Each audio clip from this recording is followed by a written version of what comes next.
très important en algèbre, factoriser. Factoriser signifie mettre sous forme de facteur, donc remplacer des additions ou des soustractions par des multiplications.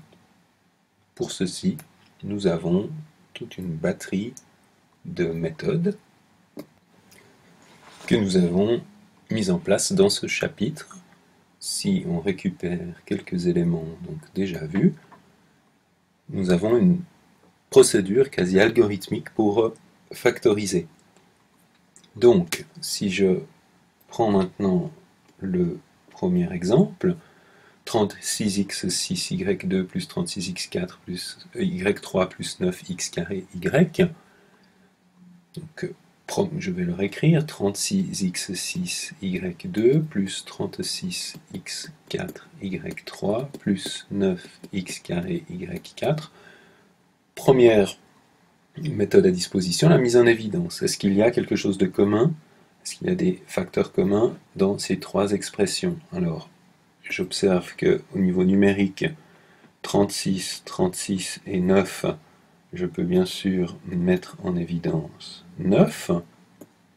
Entre x puissance 6, x puissance 4 et x puissance 2, je peux mettre x puissance 2 en évidence. Et entre y2, y3 et y4, je peux mettre y2 en évidence. Donc, si dans le premier terme de cette somme, on a identifié tout à l'heure que l'ensemble de cette expression était une somme, ce terme additionné à celui-ci, additionné au dernier. Donc j'ai mis en évidence dans le premier terme de la somme 9, il reste donc 4, 4 fois 9, 36. J'ai pris x2, il y avait x6, il reste x4, car x2 fois x4 donne bien x2 plus 4, x6. J'ai pris y2, donc il n'y a plus de y. Plus qui est ici, de nouveau 36, donc il me reste à nouveau 4. J'ai pris x2, j'avais x4, j'ai pris x2, il me reste x2. J'ai pris y2, j'avais y3, il me reste y. Plus 9, j'ai mis 9 en évidence. Il n'y a plus rien, x carré, je l'ai mis en évidence. y4, j'ai pris 2, donc plus y2. Donc première étape, la mise en évidence. Je vérifie que je ne peux vraiment pas encore mettre plus que ça en évidence. Non, j'ai vraiment été au bout. Deuxième outil, puisqu'à chaque fois qu'on a réussi à avancer d'un pas, on se repose la question, est-il possible d'aller encore le plus possible? Donc, identité remarquable. Y a-t-il une identité remarquable? Maintenant, je peux aussi faire la remarque suivante. Cette expression, je suis parti d'une expression ici, qui était globalement une somme. Cette expression plus celle-ci. Lorsque j'ai réécrit les choses ainsi, j'ai bien factorisé, puisque maintenant, j'ai ici une multiplication, et j'ai donc un premier facteur et un deuxième facteur. Donc je suis parti d'une somme de 3 termes, attention au vocabulaire, que j'ai transformé en un produit de 1 et 2 facteurs, si je considère toute cette parenthèse comme un seul objet. Me maudit de factoriser le plus possible. Donc je me repréoccupe à chaque fois, chacun de ces deux facteurs, est-ce que je peux le casser, le factoriser en plus petits facteurs? Bon, 9x carré, y carré, c'est déjà que des multiplications, je ne peux pas faire mieux, j'ai maintenant cette expression-là. Alors cette expression, 4x4 plus 4x de y plus y carré, je recommence, mise en évidence, mais je ne peux clairement, il n'y a pas de terme commun, de facteur commun entre 4x4 et y2. Est-ce que c'est une identité remarquable? 3 termes, 2 additions, le candidat identité remarquable, ce serait celui-ci. Alors, est-ce que ça marche? 4x carré, 4x carré c'est 2x le tout au carré, y carré, on peut faire une tentative, le carré de 2x donne 4x carré, pardon, de 2x carré, le carré de y donne y carré, donc voilà mon candidat. Je vérifie, a plus b carré, a carré plus 2ab plus b carré, donc cette expression carré donne bien 4x4, plus 2 fois 2, 4x carré, y, c'est bien l'expression centrale, plus y carré, donc le tout, évidemment, j'ai oublié là le carré. Celui qui est devant ne bouge pas. Est-ce que je peux faire mieux? Ben maintenant 2x carré plus y, alors je ne peux évidemment pas mettre en évidence, ça n'est pas une identité remarquable, il n'y a plus d'espoir de ruser d'une façon ou d'une autre. J'ai ici terminé mon travail de factorisation le plus possible. Si je prends maintenant l'exercice suivant, 36 à 7 moins 100 à 3 B4, eh bien, même chose, je commence par me poser la question de la mise en évidence.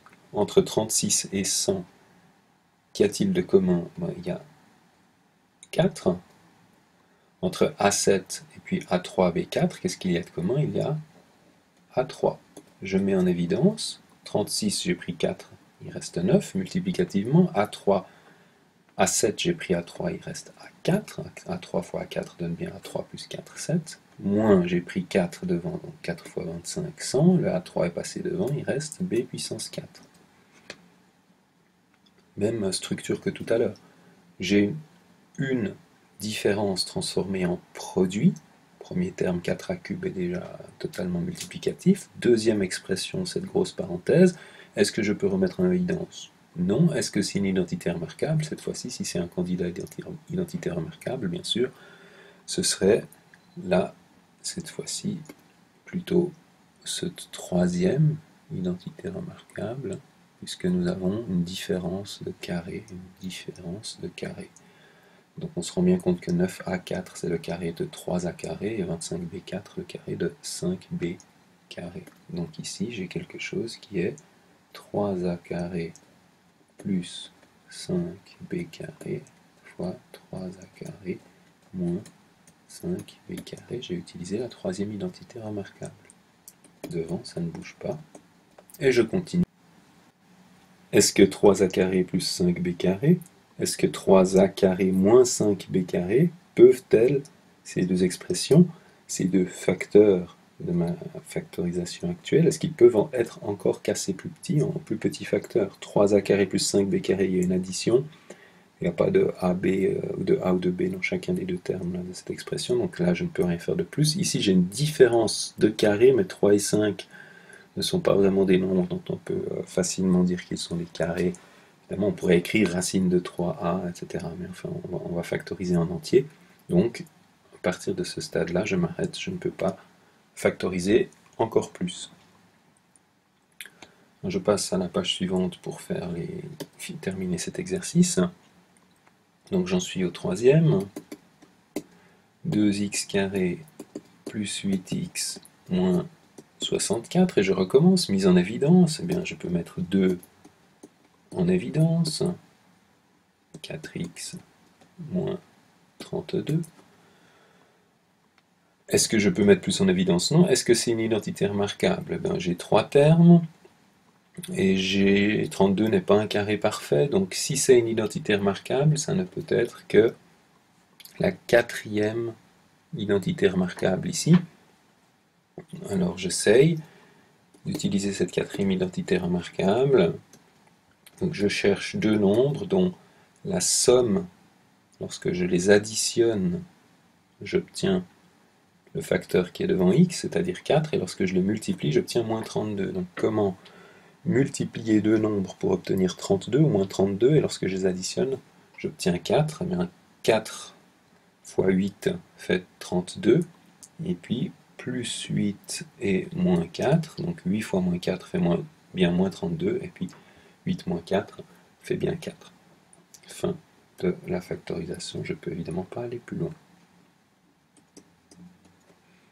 Exercice suivant, 7x plus 3 au carré, moins 2 plus 3x au carré. Mise en évidence, rien de commun. Identité remarquable, c'est clairement a carré moins b carré, donc la troisième identité remarquable. Donc 7x plus 3, on va travailler un peu avec les parenthèses, plus 2 plus 3x, donc ça c'est ce qui joue le rôle de a plus b, fois 7x plus 3 moins 2 plus 3x, donc si je joue a moins b. Je réduis à l'intérieur des parenthèses, donc 7x plus 3x, 10x, 3 et 2, 5, 7x moins 3x, 4x, 3 moins 2. Alors attention, vous avez remarqué qu'ici j'étais un peu vite, mais évidemment le moins qui est ici doit être distribué sur chacun de ces deux termes. Donc ça fait bien 7x moins 3x, j'ai directement écrit 4x, et 3 moins 2 qui fait 1. Attention, est-ce que je peux encore aller plus loin pour chacun de ces deux facteurs?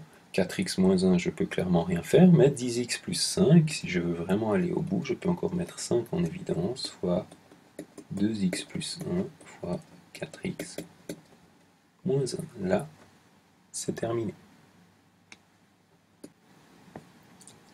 Cinquième, x plus 3 fois x carré moins 1 plus 4x fois 1 moins x carré. Mise en évidence. Entre x plus 3 et x carré moins 1, d'une part, 4x et 1 moins x carré d'autre part, y a-t-il facteur commun? Réponse est non, pas de mise en évidence. S'agit-il d'une des 4 identités remarquables? Vous pouvez chercher un peu, mais vous verrez que ça n'est pas le cas. On est donc amené à travailler avec, ici, les ruses. Normalement, ça devrait être un 3 ici. Alors, les ruses, nous avons vu des ruses de regroupement ou de signes, repérer une identité remarquable cachée, mise en évidence partielle, factorisation par déplacement de termes, ou ruse de signes. Ici, c'est la notion de ruse de signes qui va nous parler directement, parce qu'on se rend compte quand même qu'entre x carré moins 1 et 1 moins x carré, il y a simplement un retournement.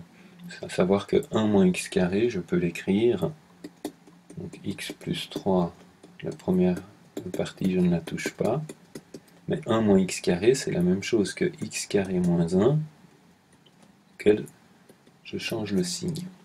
Donc le passage de là à là, j'ai utilisé le fait que a moins b et b moins a sont égaux, mais au signe près.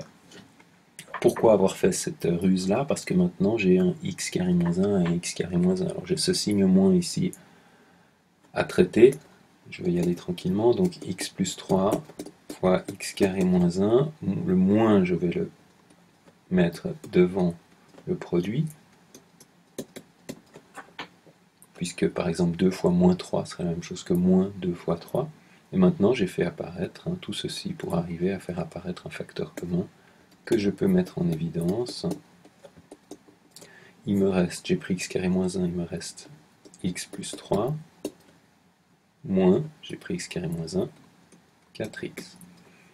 C'est-à-dire x carré moins 1 fois x moins 4x moins 3x plus 3. À nouveau, à chaque étape, je me pose la question, est-ce que je peux aller encore un peu plus loin? Eh bien, x carré moins 1, c'est la troisième identité remarquable, de nouveau, a carré moins b carré, puisqu'ici je peux évidemment considérer ce 1 comme un 1 au carré, donc ça fait x moins 1 fois x plus 1, et ici je peux mettre 3 en évidence, donc ça fait 3, pardon, on va mettre directement les choses plus élégamment, donc 3 en évidence fois moins x plus 1, et en général on préférerait écrire ceci, x moins 1 fois x plus 1 fois 3 fois 1 moins x, et encore pour vraiment fignoler,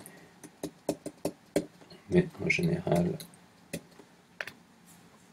la valeur numérique en début d'écriture. Alors courage, on arrive au dernier pour cette vidéo, à nouveau on change de page, et le sixième, x plus 2 fois 2x plus 5 plus x carré moins 4. Alors, vous avez remarqué que j'ai été un peu vite là, je vais recommencer, plus x carré moins 4. Donc si j'analyse cette situation, j'ai ici un bloc, l'ordre des opérations, ici un deuxième et ici un troisième. J'ai donc une somme et une différence qui sont composées de ces trois termes. Mise en évidence. Est-ce qu'il y a quelque chose de commun entre ces trois termes? Bien entendu que non. Identité remarquable, vous pouvez chercher aussi un peu, vous verrez que non, donc c'est de nouveau une ruse. Alors ici, c'est pas une ruse de signes cette fois, c'est pas une identité remarquable directement cachée, quoique ça dépend comment on voit les choses. L'idée, le mot-clé est plutôt celui du regroupement, c'est-à-dire que je vais considérer que x carré moins 4 n'est pas deux éléments séparés, mais comme s'il y avait une parenthèse ici, un seul élément. Donc je peux réécrire ceci, x plus 2 fois 2x plus 5, plus x carré moins 4. Alors pourquoi ceci? Parce que x carré moins 4, du coup, je peux faire une factorisation locale. C'est-à-dire que x carré plus 2 et 2x plus 5 ne changent toujours pas, mais x carré moins 4, c'est une identité remarquable qui était cachée comme si elle était séparée, mais je peux maintenant dire que c'est la troisième identité remarquable, x moins 2 fois x plus 2. Pourquoi tout ceci? Parce que maintenant j'ai fait apparaître un terme x plus 2, un facteur x plus 2 dans chacun des deux termes de cette expression. Je peux le mettre en évidence. Il me reste donc ici 2x plus 5, plus, j'ai pris x plus 2, il reste x moins 2, et donc x plus 2 fois 2x et x, 3x, 5 moins 2, 3. X plus 2 ne peut être écrit de façon plus factorisée. 3 fois x plus 3, on peut encore mettre le 3 en évidence et écrire de façon finale avec le facteur numérique en premier, 3 fois x plus 2 fois x plus 1. Fin de la factorisation.